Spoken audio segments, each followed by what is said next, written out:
Yan, para po sa ating mga kababayang OFW sa Mampani de Middle East, narito po yung ating tutorial paano po mag-register sa ating One Health Pass para sa lahat ng mga overseas Filipino workers na pauwi ng Pilipinas at kabilang na po yung ating mga non-OFW. Paalala lamang po na ang bawat OFW at non-OFW na mag-fill up ng One Health Pass ay kinakailangan mag-fill up sa oras na ma-receive na po natin ang resulta ng ating mga PCR test na ginawa po one day before ng ating mga flight para po pasok sa 48 hours or 2 days. Ito na po, mapuproceed na po tayo sa ating tutorial. Dito lang po yan sa AIM 101 Broadcast, ang inyong bagong tahanan sa gitnang silangan. I'm DJ Lakwacha po, ang mabibigay po sa inyo ng tutorial for today. Para po sa lahat ng mga overseas Filipino workers, pumunta lang po tayo sa ating mga Google Chrome. I-search nyo lamang po ang One Health Pass. Ito po sa pinakataas, ang i-click po natin para po sa website ng One Health Pass. Yan, ito po, basahin po mabuti ang paalala at make sure lang po na intindihan po ang lahat para hindi po tayo magkamali sa ating pag-fill up. I-click nyo naman po, marami pong icon dito, i-click nyo naman po ang register para po sa ating registration sa One Health Pass. After po nyan, i-click nyo lang po yung okay at basahin po mabuti bago po i-okay. At sa lahat po ng mga overseas Filipino workers, be careful po tayo sa pag-fill up dito sa first page ng ating One Health Pass registration. Ang sabi po dito, when are you arriving in the Philippines? Kailan po kayo at anong petsa po kayo mag-a-arrive sa Pilipinas? Ito po ay nakabase po sa inyong mga itinerary ticket sa inyong mga airlines na sasakyan. I-double check po bago po i-pilapan yung ating airlines kung kailan po tayo mag-a-arrive sa Pilipinas. Example lamang po ito, mag-a-arrive po tayo for tomorrow, February 15. Select of type of port of entry in the Philippines. Saan po kayo lalapag sa Pilipinas? Airport po tayo dahil sumakay po tayo ng eroplano. Arriving as passenger or crew. Tayo po ay mga aircraft passenger.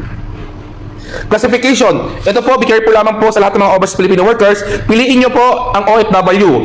Ayon po sa ating mga kababayang OFW at ayon po sa ating OWA department, ang mga overseas Filipino workers lamang po ang libre ang sakay pa uwi ng kanilang mga probinsya at libre po ang hotel quarantine at swab testing. Kaya be careful lamang po tayo sa pag-fill up. Hindi po tayo pwede magkamali dahil magbabase po ang Bureau of Quarantine sa kung ano ang pinilapan natin sa One Health Pass. I-click po natin ang OFW.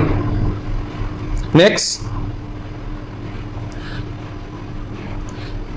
Ito po mga kababayan, ito na po ang pinaka-main ng ating pag-fill up sa ating One Health Pass. Lahat po ng mga detalye na meron pong asterisk na pula ay kailangan pong may laman. Ibig sabihin po, hindi po tayo makakapag-submit o makakapag-proceed ng ating QR code kung meron po isa sa mga details na may asterisk na pula nang wala pong laman. So, pilapan lang po natin ang inyong last name, first name, middle name, ang suffix name po mga kabayan. Ito po ibig sabihin po nito, kung kayo po ay may junior, senior, the third, base po sa inyong mga pangalan. Kung wala naman po, makikita nyo po, wala po siyang asterisk, ibig sabihin po, hindi po importante dahil po meron po tayo mga kababayan na wala naman po mga junior or senior. Birth date. Sa pagpila po ng birth date mga kababayan, i-click nyo po itong nasa gilid ng kalendaryo at i-click nyo muna po kung ano po ang month ng inyong mga birth date. Example po ako, June. Tsaka nyo po i-click po itong year, 2022. I-click nyo naman po yan at pwede nyo pong i-manual na palitan ng 1988. After po nyo mga kabayan, i-click nyo naman po kung anong araw po ang birthday ninyo. Automatic po, makikita nyo po yung age ay naglagay po na siya ng automatic na age na 33 years old. Ako po ay 33 years old. So, ibig sabihin po, once na nilagay po natin ang ating mga birth date, automatic na po yan, malalagay po ang inyong mga age. Siyempre po, lagay nyo po yung inyong sex, civil status, nationality po, ibig sabihin po kung kayo po ay Pilipino. Hindi po ito country. Ito po ay Pilipino, hanapin lang po nyo ang Pilipino. Okay? Hanapin lang po natin ang Pilipino. Okay? PhilHealth. Mapapansin niyo po yung ating PhilHealth ay meron pong asterisk na pula, ibig sabihin po kailangan pong lagyan. Ang sabi po niyan, type NA if unknown. Ibig sabihin po mga kabayan, kung kayo po ay hindi po sigurado sa inyong mga number ng PhilHealth, pwede niyo pong ilagay ang NA. Ibig sabihin, none above. Okay? So, at kung nakalimutan niyo po ang number ng PhilHealth niyo, pwede niyo pong ilagay ang NA as long na meron pong laman yung ating PhilHealth details. Passport number, i-check nyo po yung mga passport number ninyo. Local Philippine number. Ibig sabihin po nito mga kabayan, lahat naman po tayo sa abroad ay kadalasan na wala po tayong Philippine number. Ang pwede nyo pong ilagay dyan ay Philippine number ng mga kamag-anak nyo po sa Pilipinas. Pwede pong kapatid, kuya, nanay, or tatay as long na malapit po at nandun din po sa area ng inyong uuwian na tahanan. Email, pwede po tayo malagay ng ating email. Importante po ito dahil lahat po ng mga information or update ng ating Bureau of Quarantine ay isend po sa atin through email. Kaya make sure lamang po na meron po kayong email na ilalagay. Yahoo Mail or Gmail, pwede po ilagay dyan. House number, ito po mga kababayan, lahat po tayo kadalasan ay wala pong house number. Pero po mga kababayan, lagi po natin tatandaan na kailangan pong merong lamang na detalye yung mga may asterisk na pula. Pwede po natin ilagay dyan na house number 1, street, subdivision, or purok. Kung wala po kayong street, wala po kayong subdivision, wala po kayong purok, pwede po at least meron pong nakalagay talaga kabayan. Pwede po natin ilagay purok. Yung mga taga-probinsya, yan. Ito po yung pinaka-importante natin mga kabayan, yung ating province. Make sure lamang po, mailagay po yung tamang probinsya ninyo para makakapamili po tayo ng tamang municipality at barangay. So ako po ay nasa NCR District 4. Automatic po yung mga kabayan, lalabas po kung ano po yung mga nasa NCR. Ibig sabihin po, pag tama po yung pinili nyo na probinsya, lalabas po yung municipality nyo. Gaya po ako po yung taga Makati, ibig sabihin po, tama po yung pinili ko na NCR 4th District. I-click ko po ang Makati. Automatic po yan, pag tama po ang municipality, tama rin po ang barangay ninyo, Barangay Guadalupe Viejo po ako. So lalabas po dyan ang Guadalupe Viejo. Ibig sabihin po, tama po yung unang nyo pong nilagay na province, magiging tama rin po yung municipality nyo at barangay. Kung mali po ang probinsya nilagay nyo, mali rin po ang lalabas sa municipality at barangay. Travel details. Ito po mga kabayan, country, territory of port of exit. Saan po kayo bansa galing? Or saan po kayo bansa ngayon nagtatrabaho? I-click niyo po yan at i-click niyo lang po kung saan po kayo bansa. Ako po ay nasa bansang Kuwait.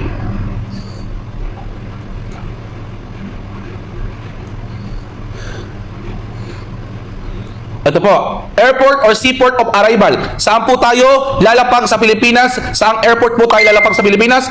I-check niyo po sa inyong mga ticket kung saan po kayong airport lalapag sa Pilipinas. Meron po tayong mga pagpipilian dyan. Bohol, Clark, Davao, Lawag, Mactan, NAIA Terminal 1, Terminal 2, Terminal 3, at Subic. Example lang naman po, tayo po ay lalapag sa Terminal 1 ng NAIA. Next, flight. Ano po ang eroplanong sasakyan ninyo? Okay, maningin po kayo dyan. Kadalasan po, ang wala po dito ay Fly Dubai at yung iba pa po mga airlines. Example lamang po mga kabayan. Kung yung airlines nyo po ay hindi po kasama dito sa mga pagpipilian, i-example ko lamang po yung hindi po kasama sa mga pagpipilian. Kasi yun po yung nagiging conflict sa ating mga kababayan. I-click nyo lamang po yung other airlines. Okay? Yung flight number po, i-click nyo po yung other specify. Kasi po mga kababayan, isusulit po natin manual dito sa other specified flight number yung ating mga nasa ticket. Kasi po, wala po doon sa pagpipilian yung Fly Dubai. Ang gagawin nyo po mga kababayan, i-type nyo po Fly Dubai and flight number. Makikita nyo po sa ticket ninyo yung 3 digit na number na nakalagay Fly 150. So, depende po kung ano pong number ng flight. Example ko lamang po ito. Okay? Next, date of departure. Anong araw po kayo aalis or mapa-flight going back to Philippines? So mapapansin niyo po mga kabayan, yung date of arrival in the Philippines ay nandiyan na po sa ating pinilapad dahil napilapad na po natin sa first page. Hindi na po natin mababago yan. Ang kailangan lang po natin ilagay yung departure. So i-click po natin yung departure for today. Okay? Seat bed number. Mapapansin niyo po mga kabayan, wala po siyang asterisk. Nangangahulugan po na hindi po siya importante dahil po ang seat number ay makukuha lang po natin once na napag-check-in na po tayo ng ating mga bagahe at makikita niyo po yan sa inyong mga boarding pass kung ano pong seat number ang naka-assign para sa inyo sa loob ng eroplano. Type of OFW, documentation type, tayo po ay mga documented. Ibig sabihin po ng documented OFW, kayo po ay legal na nagtatrabaho sa inyong mga bansa, meron po kayong mga visa, meron po kayong mga civil ID, meron po kayong mga dokumento like passport, at kayo po ay may employer. Undocumented lamang po, ito po yung mga kababayan natin, undocumented na walang passport or walang visa, na kadalasan po ay tinutulungan ng ating embahada makauwi ng Pilipinas. Documented po tayo. Select occupation, tayo po ay natatrabaho sa land base, hindi po tayo sea base kasi ang sea base po ay para po sa mga seaman. Ngayon, may tanong po dito, are you vacationing OFW? Kung kayo po ay mababakasyon, ilagay niyo po ang yes. Kung kayo po ay hindi po mababakasyon at magpo-for good, ilagay niyo po ang no. Employer name. Ilagay niyo po yung pangalan ng employer ninyo. Example lang po, ito. Okay. Vaccine information. Kayo po ba ay bakunado? Pag kayo po ay bakunado, ilagay nyo po ay yes. Kung hindi naman po, ay wala po kayo ilalagay dyan at ilagay nyo lang po ang no. Ngayon, mapuproceed po tayo sa mga bakunado. Pag kayo po ay bakunado, ang sabi po dyan, have you been vaccinated for COVID-19? Itabig nyo po ang yes.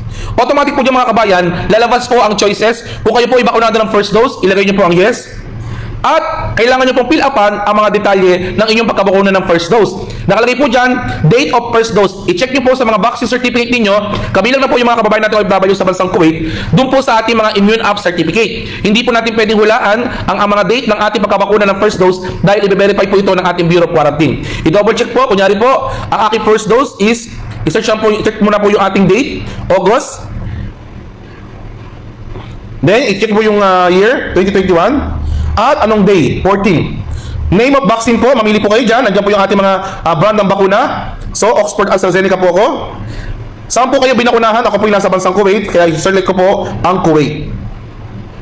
Okay, second dose, kung bakunado po ba kayo ng second dose? Kung bakunado kayo, i-take nyo po ang yes. Kung hindi po kayo bakunado, i-leave nyo lamang po yan.